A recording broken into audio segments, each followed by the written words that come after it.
नमस्कार मित्रों, जैसे कि आप जानते हैं कि अभी हमारा डिटॉक्सिफिकेशन का टाइम चल रहा है। अभी हमारे सीरीज में डिटॉक्सिफिकेशन है। हमने कफ प्रकृति को जाना और उसको डिटॉक्सिफाई करने के लिए हमने जलनेति किया।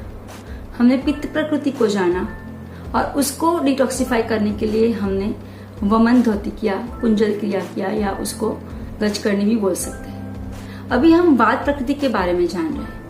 वात प्रकृति क्या है क्या नहीं वो भी हमने किया और उसके लिए भी हमने डिटॉक्सिफिकेशन किया। तो योगिक क्रियाएं जो 6 है उसमें से एक है कपालभाति। उसके बाद तीसरा नंबर का कपालभाति करेंगे जो है सूक्ष्म कपालभाति। वात प्रकृति वाले को 100% ये कपालभाति करना चाहिए। सूक्ष्म कपालभाति मतलब एकदम स्थूल कपालभाति में हम 1 मिनट में 60 सेकंड का 1 सेकंड का एक सांस मतलब 60 सांस लेते हैं। तो सूक्ष्म में 1 मिनट में 15 से 20 कपालभाति के स्ट्रोक मतलब हर 3-4 सेकंड के बाद एक स्ट्रोक और एकदम आराम से। पहले सांस को भरेंगे, अपने थोरेसिक में को अप करेंगे, अपने चेस्ट और अपने लंग्स को ओपन अप करेंगे और धीरे से सांस लेंगे।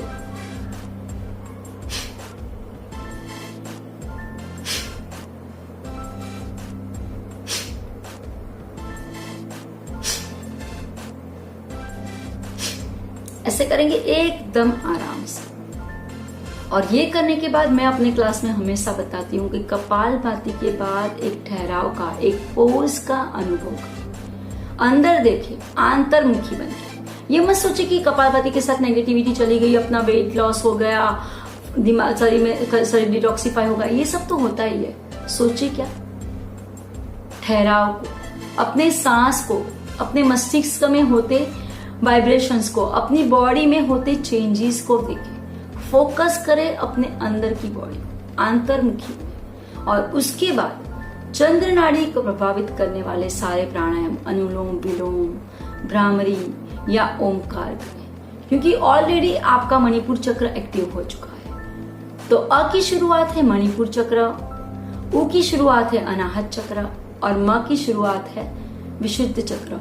तो ऑटोमेटिकली ये सारे चक्र एक्टिव होते होते ओमकार करें। आप मेरे और भी यूट्यूब के वीडियोस है जहां मैंने ओमकार डिटेल में समझाया हुआ है, प्राणायाम को भी डिटेल में समझाया हुआ, आप वो भी फॉलो कर सकते हैं इसके बारे में ज्यादा जानने के लिए कि ओम क्या है और प्राणायाम क्या है। फिलहाल कपालभाति पे फोकस करते हैं। तो ये सब करने के बाद हमारा मणिपुर चक्र एक्टिव होता है। तो उसको बाद एकदम अच्छे से धीरे से पूरक और रेचक दोनों पे ध्यान दें। सांस को लेना है पूरक, सांस को छोड़ना है रेचक, दोनों पे ध्यान। मन को शांत कर एक ठहराव लाए, क्योंकि कपालभाति करने से आपका मन शांत होता है, आपका पाचन तंत्र अच्छे से कार्य करता है, आपका मस्तिष्क जिसका सीधा संबंध आपकी स्पाइन मतलब आपकी करोड़ से है, तो वो नर्वस सिस्टम आपकी एक्टिव हो जाती है।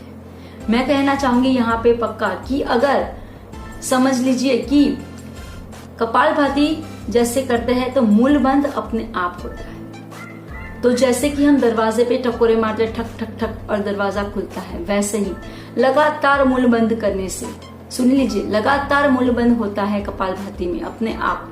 तो लगातार मूल बंद होने की वजह से मूलाधार चक्र अपने आप एक्टिव होता है। दोनों नाड़ियां शुद्ध हो जाती है, ईड़ा और पिंगड़ा, ठीक है। और मूलाधार चक्र एक्टिव होने से सुषुम्ना नाड़ी एक्टिव हो जाती है।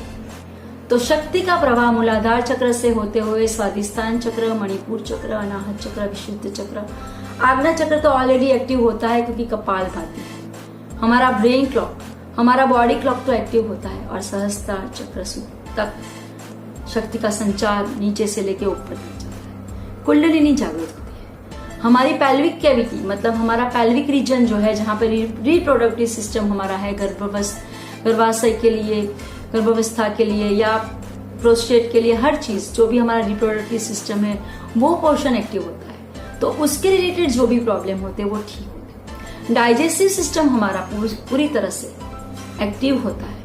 हमारा पूरा एब्डोमिनल कैविटी मतलब लीवर, पेंक्रियास, हर चीज हमारा एक्टिव होता है, क्योंकि लगातार उसको थपाट मिलती है, ब्लड सर्कुलेशन होता है, उसमें मूवमेंट होती है। मूवमेंट होती है तो वो एक्टिव होता है।